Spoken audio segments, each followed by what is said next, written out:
again, karibu to Parent Tips.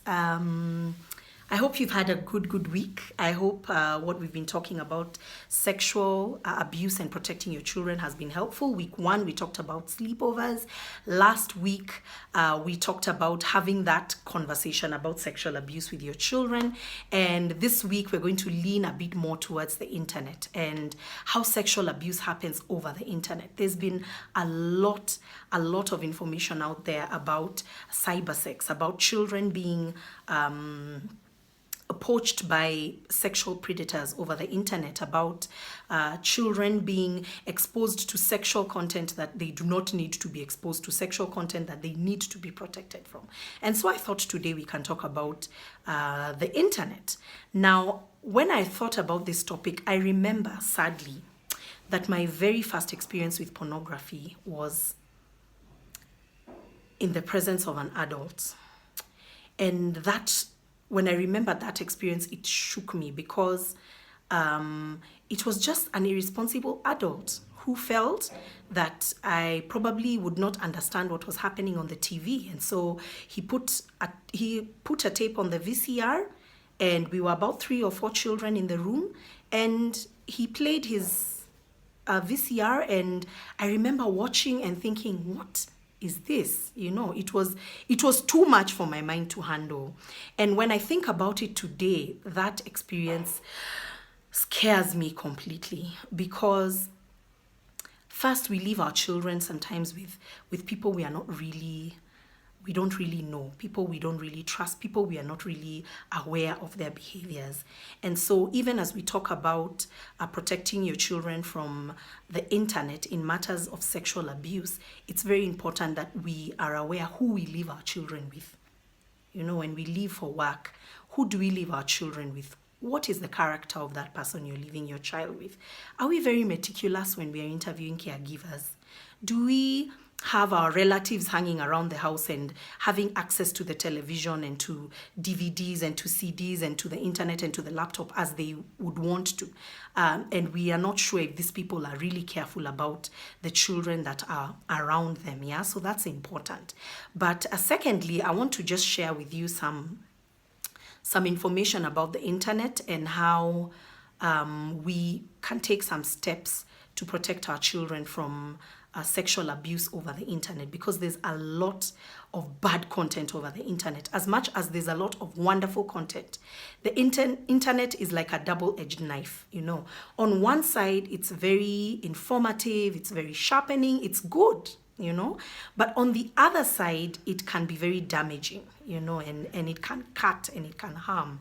So how do we find a balance, especially considering in this time, almost majority of homes, many homes have an internet connection, you know, and your kids are constantly on their phones, on their laptops, on their tablets. How can you regulate the content that they access there? First and foremost, what I do, because I have first a DSTV connection, I do my best to set parental controls, because as much as there's something that may be okay for my 15-year-old to watch, that thing may not be okay for my 4-year-old to watch. So the 15-year-old can't just flip whatever channel they want to watch because it's okay for their age, and then the 4-year-old is sitting next to her watching the same thing.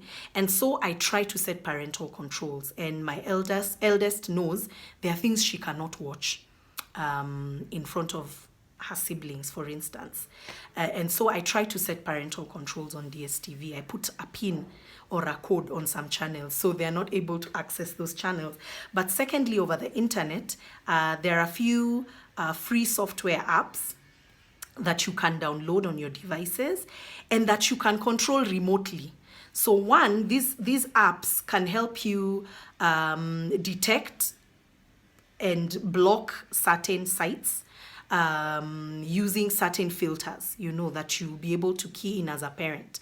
And so you can use filters like sex, boobs, pussy, you know, masturbation. You know, there are some words you can key in, and using those words, the app is able to block any sites that may have those kinds of words or those kinds of phrases in them, and so your children are not able to access that. But also these apps help you to remotely control how much the children access the internet, which means probably you're at the office, you're able to remotely control how much time they have over the internet. And so some of these apps are very helpful. They are free apps, as I said, and so you can download them onto your devices, and they can help. Another easy way I regulate what my children watch is just downloading YouTube Kids, yeah? And even with YouTube Kids, I'm very careful about what they watch. So I try my best to download the videos that they watch on YouTube and allow so that they can watch those videos offline, not online. And the reason I do this is because when they watch them online, YouTube usually suggests next video. And because you're not there, you're not able to monitor the content in the next video. And so the next video might have content that you're not comfortable with for your child to watch. So I know it takes a lot of time, but it's important. Over the weekends, take time to sit down with your child's tablet, download all the YouTube videos offline so that they can watch them offline because you have watched them and you know what they are watching. If it is necessary during the day, switch off the internet, you know. If you're not really as 100% trusting with the person at home, then please switch it off and let the children access the internet when you're home. I hope this is helpful. It's a lot of information, but I'm trying to give it in bits and pieces, and I hope it's helpful. So that's it for today. I hope that you can continue to interact with us on our social media platforms. Ask us questions. Most of these things we're discussing are actually questions that people have asked, and we're very happy that we are getting some content around this topic. And interact with us on our social media, and we look forward to seeing you again next week on Wednesday at or before 5 p.m.